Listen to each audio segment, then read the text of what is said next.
quando eu volto com a Mila, eu volto no pior momento da minha vida. No pior momento da minha vida. Por quê? Porque assim, eu separei da Mila, fui vivendo essa loucura toda, tive um encontro com o Senhor e ele começa a mudar a minha vida. E minha vida faz o quê, ó? Eu começo a subir. Foi indo, recuperei tudo que eu tinha perdido. A dignidade, comecei... Vilela, as pessoas não precisavam falar. Não precisavam falar. Eu entrava nos eventos, eu entrava nas emissoras, as pessoas olhavam pra mim assim e falavam... Não precisava falar, mano. Eu via no olhar das pessoas olhando, falando assim, esse menino é um talento desperdiçado, meu. Sério? Esse menino é um talento... Ele teve tudo. Toda a oportunidade do mundo ele teve. E aí se jogou tudo na bebida, se perdeu no meio do caminho. Que dó, né? Sabe quando você entra num lugar onde você era respeitado e as pessoas olham e falam assim, isso daí já era. Mas quando eu aceitei Cristo, tudo foi diferente. Ele começou a me levar novamente nesses lugares, aí já era diferente. Eles não olhavam mais pra mim como um talento desperdiçado, eles me olhavam como uma promessa. Isso não saía da boca deles. Mas uma promessa pode vir, na opinião deles, é uma promessa. Mas eu enxergo como um instrumento de Deus. E não tem coisa mais valiosa do que você ser um instrumento de Deus. E aí eu começo a ir nesses lugares e recuperar novamente a minha autoridade nesses lugares. Aí foi subindo. Mas quando eu fui subindo, eu recuperei dinheiro, paguei todas as minhas dívidas, recuperei o olhar dos meus pais me olhando com respeito dentro de casa. Só que aí eu também comecei a falar assim, eu preciso trabalhar. E eu esqueci de trabalhar para Deus. Eu esqueci de fazer a obra, sabe? Isso é muito forte, Vilela. Porque quem me entregou a segunda chance de ter essa visibilidade, quem entregou a segunda chance pra ela, quem entregou a segunda chance pra você foi Deus, mano. Só ele sabe o que nós passamos, mano. Só ele sabe o quanto a gente tá aqui vivendo e tal. Mas aí o Senhor perguntava pra mim, e o meu trabalho? Eu te dei toda essa história pra você compartilhar isso com outras pessoas, pra que mais vidas sejam salvas através do evangelho. E eu fui perdendo, até que eu tô na minha casa, desço a escada, meu pai e minha mãe estão em silêncio. Aí o meu pai fala, senta aí, filho. A sua mãe quer falar algo pra você. Aí minha mãe vira e fala assim, filho, fica calmo, vai dar tudo certo, mas a mãe tá com câncer. Caramba. Aí, Vilela, mano, você recuperou tudo que você pediu pra Deus e tal, mas aí eu só falei assim, ó, é isso? É isso. Peguei, fui pro meu quarto e comecei a chorar, mano. Chorando, falando, Senhor, caramba, Senhor, agora eu tô fazendo tudo que o Senhor tá falando. Eu sou um bom homem agora. A minha visão eu sou um bom homem. Entende? Eu tô fazendo tudo certo aqui. Por que você vai mandar um câncer na minha mãe agora? E eu não tive resposta. Mas assim, eu continuei crendo. E aí foi quando despertei. Caramba, eu sei que agora todo o dinheiro que eu tenho não vai ser o suficiente pra ter um milagre na minha vida. Mas o Senhor pode fazer um milagre na vida da minha mãe, sabe? Aí eu falei assim, eu vou fazer uma agenda. E comecei a rodar o Brasil, fazendo agenda e contando o meu testemunho. No final do testemunho eu falava assim, a minha mãe tá com câncer, gente. Eu não publiquei, mas vocês são os primeiros. Ó, minha mãe tá com câncer. Eu peço oração da igreja pela minha mãe. E aí eu comecei... Ai, Yudi, você tá falando isso, mas tem pessoas que estão ali e querem o seu mal também. Eu falei, ô meu irmão, o sangue que foi derramado sobre a minha cabeça me protege todos os dias. Eu sei que a oração, ao contrário daquilo que meu coração tá pedindo, ela vai bater e vai voltar pra pessoa. Mas uma oração de um justo, ele sobe e volta em forma de bênção, né? E ali foi, até que chegou a pandemia, Vilela. Na pandemia, e aí eu descobri, nível 3, grau 3 do câncer da minha mãe, a gente tinha que fazer cirurgia. Só que na pandemia, todos os hospitais estavam dando atenção pro Covid. Claro. Só o Covid. E aí eu falei assim, meu Deus, eu preciso fazer cirurgia. Eu fui em vários hospitais. Não dá pra fazer agora, não dá pra fazer agora, não dá pra fazer agora. E aí eu fiz uma célula fechada durante a pandemia e não podia fazer. Mas o Senhor tocou meu coração, vou fazer. Eu fiz. Nessa célula... Quando eu acabei de pregar, eu falei assim, e, gente, eu quero uma oração pela minha mãe, porque minha mãe tá com câncer e a gente tem que fazer cirurgia, a gente não tem um hospital. E aí um cara que tava ali na célula, ele se levantou e falou assim, eu sou dono de hospital e eu vou fazer a cirurgia da sua mãe. Cara. Eu vou abrir uma ala só pra fazer a cirurgia da sua mãe. Danilo, Deus abençoe a sua vida. Fizemos a cirurgia e ali começou uma bola de neve, realmente, o Vilela. Porque ali dentro daquele quarto, quando a minha mãe volta da cirurgia, meu pai tava muito cansado, minha irmã também, eles dormiram. E eu ali, firme ali, conversando com ela, falei, mãe, olha o que Deus fez. Minha mãe, sem conhecer as escrituras, ela falou exatamente isso. Estava eu e ela dentro do quarto e ela falou assim, agora eu entendo o Deus que você fica falando, filho. Só que agora eu vi que ele fez um milagre na minha vida. Agora, não só você, mas a sua casa servirá ao Senhor. Vilela, ali eu falei assim, entendi, Senhor. Entendi. O Senhor me deu oportunidade, mas eu não posso esquecer de trabalhar e levar mais almas pro Senhor. Eu vou continuar. E aí, não satisfeito, através da dor, as coisas foram melhorando e de repente, bum! Minha mãe pegou Covid depois da cirurgia do câncer. Meu pai pegou Covid e minha irmã pegou Covid. Aí, fui pro hospital. Meu pai já ficou internado. No outro dia, minha mãe ficou internada. Minha irmã tomando Rivotril pra apagar, que ela tava desesperada. Apagado. E ali, Vilela, eu dentro daquela casa que com muito sacrifício eu paguei. Casa bela, bonita, tudo que... Eu fiquei ali dentro de casa e falei, e agora eu tô sozinho de novo, mano. Sozinho. Aí é de verdade mesmo, Vilela. Porque, mano, você tá todo dia aqui no podcast. Mas quando você se tranca no quarto com uma dificuldade que ninguém sabe, é só você e Deus, mano. Porque foi ali naquele momento que eu falei assim, Senhor, mas, meu, não faz sentido algum, sabe? Eu tô sozinho aqui dentro dessa casa e eu não tenho maturidade o suficiente pra fazer nada. Nada, Vilela, nada. Eu voltei pro hospital. A médica falou assim, ó, seu pai tá muito mal mesmo. Aí eu falei assim, e aí, o que eu faço? Vamos ter que entubar. Eu não sabia nem que era entubar, o Vilela.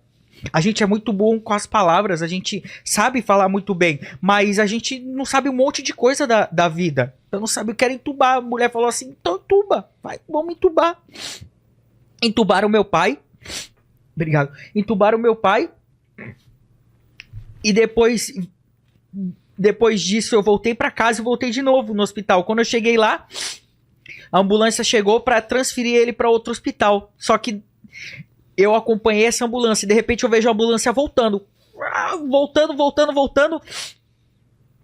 E aí eu voltei. Saí do carro, deixei o carro na rua, saí do carro e fui até ver o que tava acontecendo. Nisso tava colocando o meu pai na cama e dando aquele choque no peito dele. Nossa. Aí eu falei assim, meu Deus, tá acontecendo aqui? Aí os enfermeiros me tiraram de lá e me colocaram fora do hospital, porque aí eu já fiquei desesperado, né, meu? Ali eu no hospital, fui pra calçada lá fora. Aí a médica saiu de lá e falou, ó, seu pai teve um infarto. O caso dele é muito sério e agora a gente não sabe o que fazer com essa doença, a gente não sabe. A medicina, a gente não tá evoluída pra isso. É um fato desconhecido. Ela falou, você acredita em milagre? Eu falei assim, eu acredito em milagre. Se tem algo que eu acredito é milagre. Ela falou assim, Yudi, eu vou falar um negócio pra você. Eu tô há 1 ano na frente desse Covid e eu vi muita gente ruim entrando aqui nesse hospital e saindo bem. Mas eu vi muita gente boa entrando aqui e não saindo mais. Uma coisa que eu entendi é quando Deus quer levar, ele leva. Quando Deus quer deixar, ele deixa, né? E a gente não sabe o que vai acontecer. Mas, Vilela, ali naquela calçada, eu entendi, Vilela. De verdade mesmo. E aí foi muito louco, porque sabe o que apareceu na minha visão? Eu sozinho naquela calçada, comecei a pensar, caramba, 16 milhões de seguidores. Todo mundo que eu paro na rua fala, moleque, tal. Mas no dia mais difícil da minha vida, só tava eu e Deus lá, ô Vilela. Eu e Deus. E aí, na minha cabeça, eu não lembrei nas escrituras. Eu lembrei do Danilo Gentili falando do pai dele, falando, e tudo dai graças. Tá ligado? Lembro. E aí eu vi, as histórias se repetem, mano. É mais real do que a gente possa imaginar. O que Davi passou, o que Paulo passou, o que Pedro passou. As histórias se repetem, mano. E a gente tá aqui, tá falando e tal. Talvez as pessoas olhem e falem assim, pô, mas o moleque teve tudo, tem tudo e tal. Mas, meu irmão, um pai e uma mãe são insubstituíveis, mano. Olha isso. São insubstituíveis, mano. Eu ali naquela calçada falei, e agora, mano? E agora? Fui pra casa. Eu cortei, mano. Nesse tempo, minha mãe tava em casa. Eu cheguei lá e falei, mãe, o pai foi entubado, teve um infarto e é isso. Aí me deram remédio pra caramba, eu capotei no dia seguinte. Minha mãe passando mal já pelo meu pai, internada também. Aí, resumindo, eu ficava um dia no hospital do meu pai orando, na frente do hospital, e no outro dia orando no hospital da minha mãe. E ali ficava nos dois lugares. Até que chegou um dia, a minha mãe conseguiu sair do hospital. E aí em casa a gente orando. Dia de manhã, eu tive uma visão que meu pai estava sendo batizado nas águas e foi isso. Isso foi de manhã. Quando chegou a tarde, a minha prima que estava em casa, ela saiu correndo com o celular, foi lá pra fora e aí eu fui correndo atrás. E nisso ela já estava chorando no telefone. E eu só falei assim, é isso mesmo? É isso mesmo? Aí a minha prima falou, é isso. Minha irmã já veio desesperada e fazendo assim, ó, com a mão. Tremendo, fazendo que tava tremendo. Eu só dei um tapa na mão dela, ô Vilela. Minha irmã teve muito problema com depressão, síndrome do pânico. Eu falei assim, ó, a partir de hoje, você é mulher. Você não é mais menina. Porque eu preciso de você, você precisa de mim e a nossa mãe precisa da gente, né? Essa daqui é a realidade, mano. Isso daqui que a gente tá falando é a vida. É a vida. Eu falei, você vai engolir o seu choro, você vai conversar com a mãe como se nada tivesse acontecendo. Eu vou até o hospital reconhecer o corpo do pai e eu volto. E aí eu conto pra mãe o que aconteceu. E ela falou, tá bom. E a minha irmã foi forte, mano. Forte. Ela engoliu o choro e ficou a tarde inteira conversando com a minha mãe como se nada tivesse acontecido. E quando eu chego no hospital, Vilela, quem que vai reconhecer o corpo? Ah, sou eu. Você é o quê? Filho. Tá. Aí coloca aquela roupa e tal. Falou assim, ó, tá lá dentro. Tá dentro daquele quarto ali. Aí eu achando que meu pai tava em cima do colchão, da cama e tal. Quando eu chego e fecho a porta, eu vejo um saco preto. Aí eu falo, Vilela, aí, mano. Aí realmente o bagulho esquece. Eu só abri ali o saco, falei assim, ó. A vida é isso daí, né, mano? A vida é isso, mano. Meu pai tá aqui. Aí eu abracei o meu pai e falei. Aí eu entendi, né, Vilela? Eu entendi. Nós não somos um corpo vivendo dentro de um espírito. Nós somos um espírito vivendo dentro de um corpo. E um dia esse espírito ele vai ter que voltar, Vilela. Ele vai ter que voltar. Meu pai voltou, mano. Voltou, assim como um dia eu vou voltar, um dia você vai voltar, a Mila vai voltar, todo mundo que tá assistindo vai voltar. Mas como dói, Vilela? Eu sei. Como dói, mano? Eu abracei, eu entendi. Sabe quando você... Essa é a grande diferença, mano. Por isso que dentro da minha cultura japonesa, os homens mais sábios e respeitados são aqueles que têm mais idade. Porque ele já passa por muita coisa. Você pode ser um grande teólogo, você pode estudar, você pode decorar a Bíblia inteira. Mas se você não viveu a Bíblia, você não entendeu a Bíblia, mano.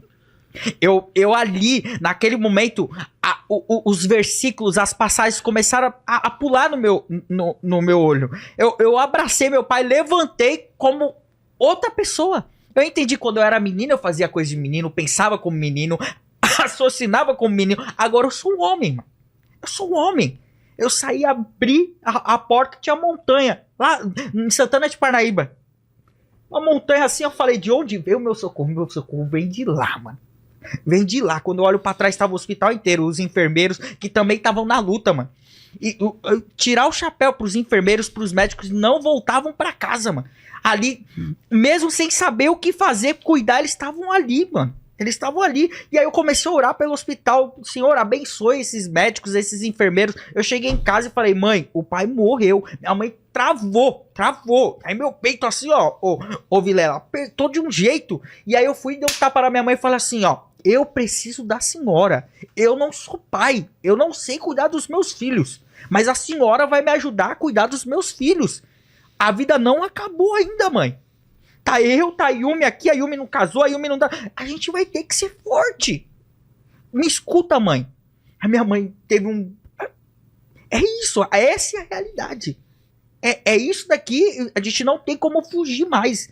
A morte tá aí, não é o fim, é o começo de uma vida eterna. Mas enquanto a gente tá aqui, a gente vai ter que continuar caminhando. A minha mãe foi forte, foi forte. No dia seguinte, ela falou assim, vamos fazer um culto. Fizemos uma live, um culto dentro da nossa casa, agradecendo a Deus por nos dar forças, até mesmo por essa dificuldade. E daquele momento, eu senti assim, realmente foi uma chave sendo entregue na minha vida, falar assim, ó, é um forte testemunho. Essa chave vai abrir muitos corações para o Senhor entrar e fazer a grande diferença. Foi ali, Vilela, que eu entendi o que é a vida mesmo, mano. Foi naquele momento que tudo começou a fluir. Eu comecei a entender que, tipo assim, faz sentido. Faz sentido, Vilela. Meu pai, ô Vilela, ninguém tem o que falar do meu pai. Meu pai é um grande homem. Eu só tinha vergonha dele porque ele era passado pra trás por todo mundo. Eu falei, eu não quero ser igual ao meu pai. Essa era a minha visão.